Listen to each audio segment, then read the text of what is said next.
Welcome back to another courtroom update. Today we're covering the case of State of Texas versus Kevin Owens.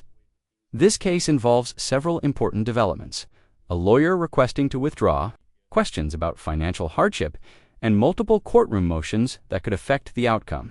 Why is Kevin Owens' attorney asking to step down? Will the judge allow it?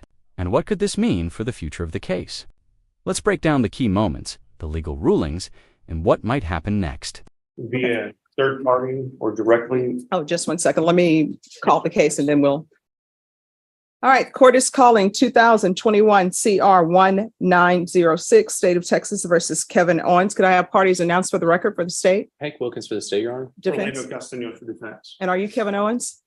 And so that is what I'd like to address is he is of the opinion, because the proceedings are live streamed, that any statements he makes is him communicating to whoever. All right. So he was asking for an order that he be allowed to speak while in court.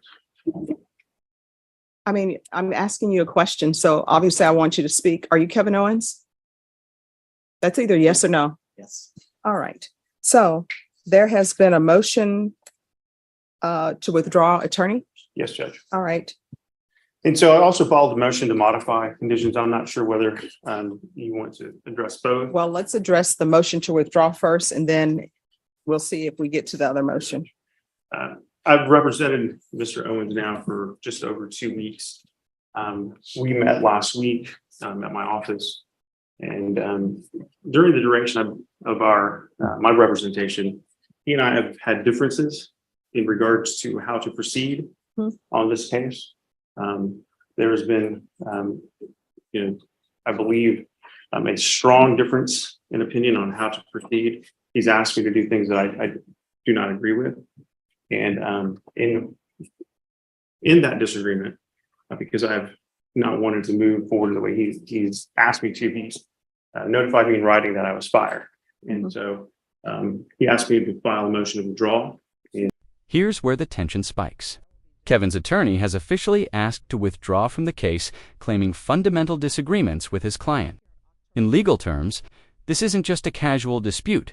This means the lawyer believes he can't ethically or professionally continue. Judges often hesitate to grant this so close to trial because it can delay justice. But here's the twist. The lawyer claims Kevin already fired him. So, whose call is it really? The client's, the attorney's, or the judge's? Drop a comment. Should the judge let the lawyer go or force him to stay until trial? I've done so. I believe at this point, though, that our disagreements are fundamental and that I cannot ethically represent him. All right. So, Mr. Castagnol, I believe you're the third attorney on this case. I believe I'm the second. The second. All right. I thought there was someone before Ms. Gay.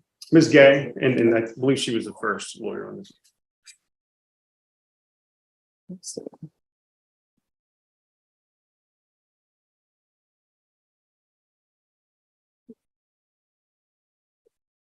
All right, can you look in the record and see if Ms. Gay was the first attorney on this case, please? All right.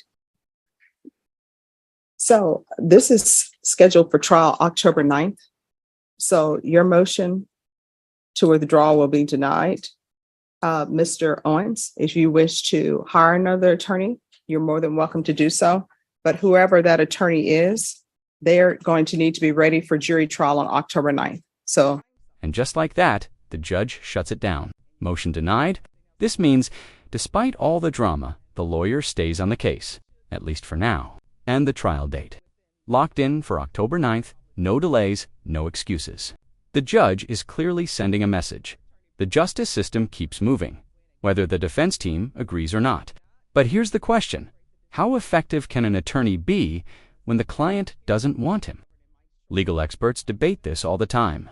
What do you think? Is forcing a lawyer to stay fair or a recipe for disaster?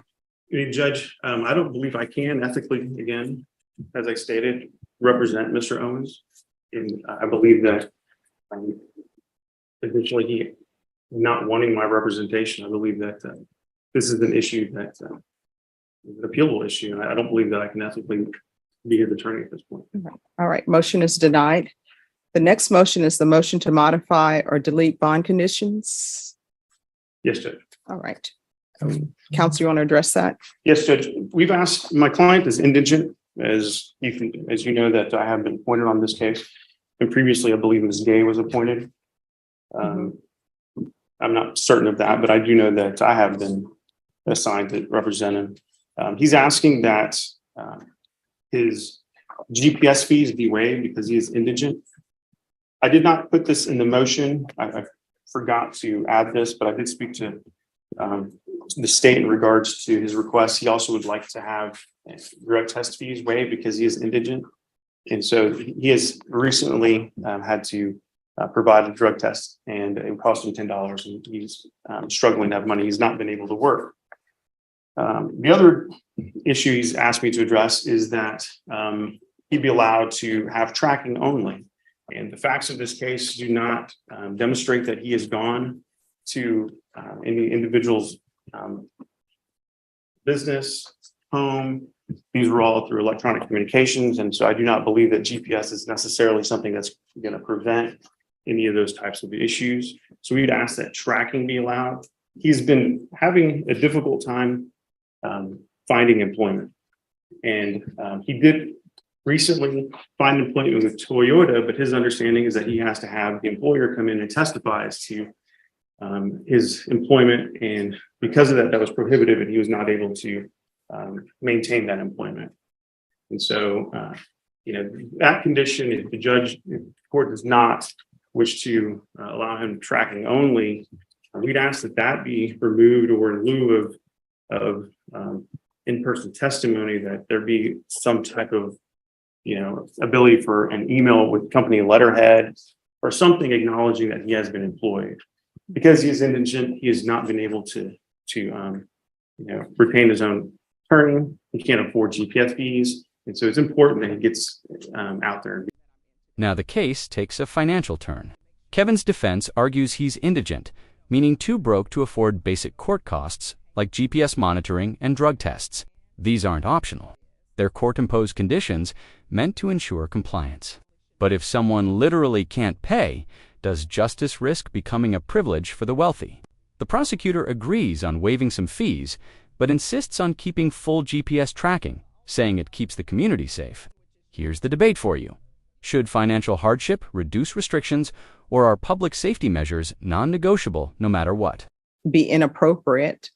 However, if there's something he wishes to say, I believe can't his concern is also just acknowledging his presence, Judge. So any speech that he made or makes, he was under the belief that he would be in violation of a court order.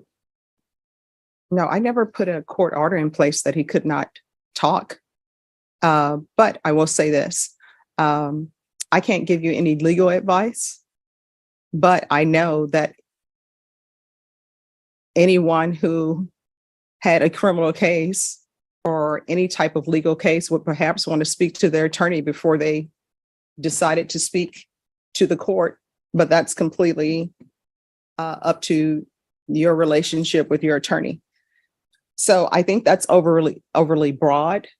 So I'm not going to rule on that. I think he was looking for an order just allowing him to address the court. Should he be asked to speak, asked to announce it present? And if he were to testify, that he'd be allowed to testify. Yes, of course he can. If he decides to testify, then you're welcome to testify. That's within your purview to make a decision. A client in criminal court has certain rights. One is whether they enter a plea or not, whether they go to the court or the jury for punishment, whether or not they decide to testify or not testify. So I really don't understand the defendant being permitted to speak while in court, that request, but I'm telling you, you can speak in court. With regards to the GPS fees, I'll ask that those be waived or deferred. With regards to employment, counsel, if the issue with the employers testifying is because there was no documentation that was being brought to the court when there was a issue of whether or not he had employment, and the court wanted to know what employment he had, what the hours were, and what would the job entail. because of the nature of what he's charged with, the court didn't think it would be prudent for him to have employment where he's not at a stationary place. And I understand that, Judge. I believe that the facts of the case do not warrant restriction of his movement because he's not been, I believe, accused. It's not alleged that he's been traveling to or anybody's residence or business. And so, I mean, it seems to be just a bit of an overreach in regards to restricting his ability to find employment.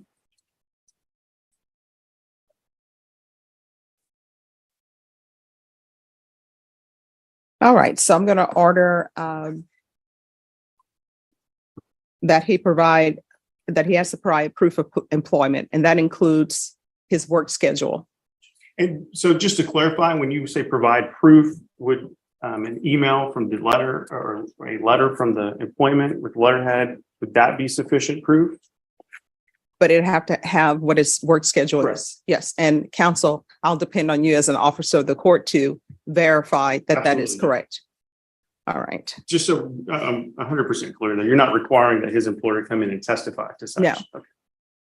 Big development here. The judge finally rules Kevin can provide proof of employment through an email or letter. No in-person testimony required. That's huge because it removes a major barrier to him working again. But the judge isn't softening everything. GPS tracking stays, drug test fees waived, but freedom of movement. Denied grocery runs and post office visits, also denied. It's a mixed bag of wins and losses for Kevin, setting the stage for a trial with high stakes and limited freedom. This case just keeps getting more complicated. And then with regards to him being permitted to speak while in court, sure, he can speak while in court. With regards to tracking only, that's denied. And I did list it in there, but there's space for it if the court approves permission to waive any drug testing fees. I don't know if the court has the ability to do that, but I will waive drug testing fees. All right. Is there anything else with regards to this motion? right. And so he has been including me on emails. He does have household duties such as going to HEB. And so, you know, he would like to be able to go at least once a week to get groceries. He did ask for permission to go to the post office. And so I believe he would like to at least be able to go because he's been having them delivered, which is a fee. Mm-hmm. And it costs additional monies to have those groceries delivered. And so he would like to at least be able to go to HEB and pick them up. All right. That will be denied. Is there anything else? Good judge. All right. And there you have it. The courtroom drama of Kevin Owens continues with motions denied, fees waived, and trial day approaching fast. The defense wanted freedom, the prosecution wanted control, and the judge delivered a split decision that keeps both sides guessing. What's next for Kevin Owens? Only time will tell when October 9th rolls around. But one thing's for sure, this courtroom isn't done making headlines. If you found this case as shocking as we did, make sure to hit that like button, share your thoughts in the comments, and don't forget to subscribe for more jaw-dropping courtroom breakdowns.